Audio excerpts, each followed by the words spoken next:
It's Peter and Susan from This Retired Life, and here we are at the top of a rocky outcrop overlooking Arkaroola Station.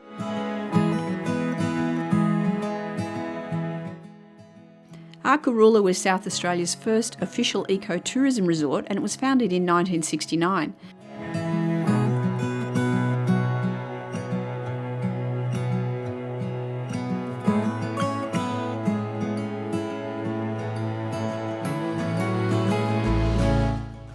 We have just scrambled up a really big rock and cliff, and here we are. It's well worth the look. We get an overview of the whole of the Arkaroola campsite. We are once again in a motel section, which is quite nice, and looking forward to the restaurant for dinner. If we get down this hill without breaking a leg, it is very, very steep. It is very steep. We are perched Hopefully here. Peter can show you some images so that you get an idea of how far up we've scrambled. It's quite a cliff. It looks all right coming up. I'm not quite sure what going down is going to be like. Might have to cling on a bit. But good thing is we did see some pretty cool wildlife on the way up. Yeah, we saw some what we think are yellow-footed rock wallaby, so that was pretty cool. We've come here today. We've driven from Rawnsley Park Station. The road from Rawnsley Park all the way up to Arkaroola is about just short of 200 kilometres.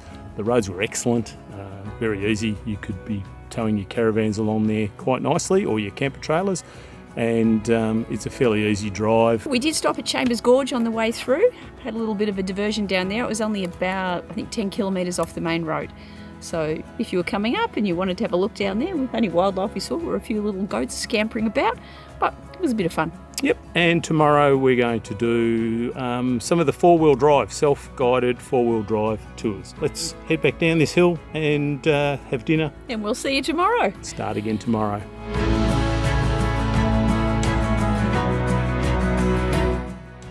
If you like a little bit of luxury with your camping, Arkaroola could be for you. There's an on-site restaurant and even a shop where you can get ice cream. They even have a pool. Not that I think Susan will get in.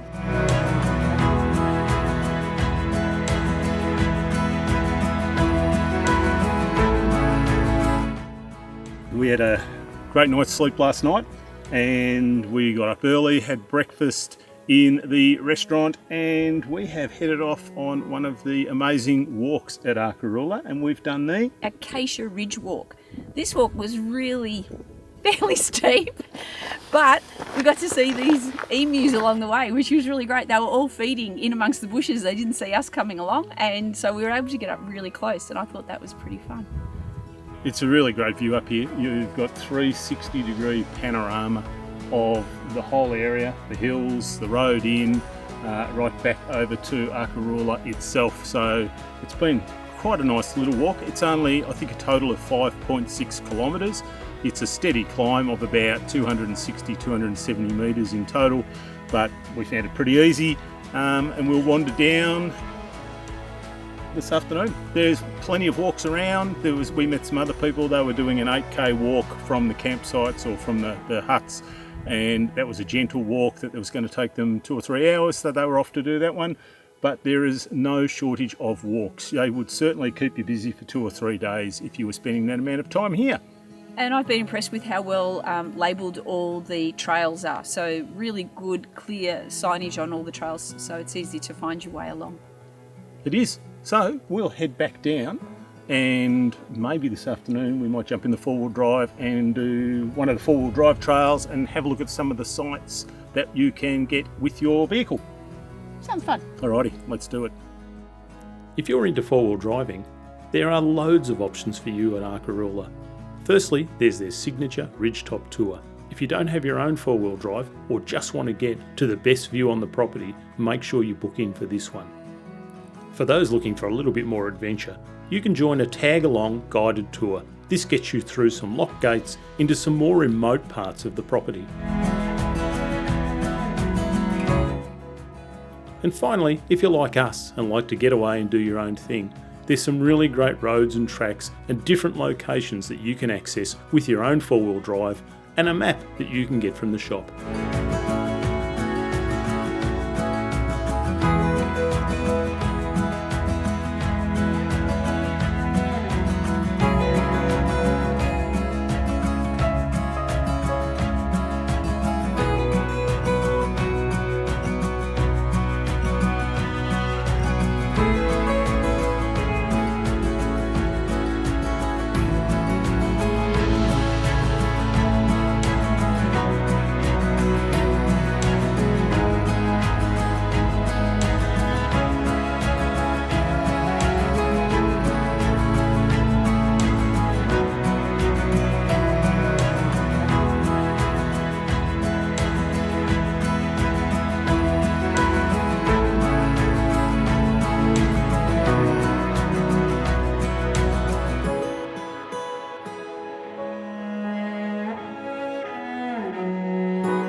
And this is why we came here, the stars. One of the unique features of Arkaroola is the stargazing experience. It's one of the best places in Australia for stargazing thanks to zero light pollution and crystal clear skies.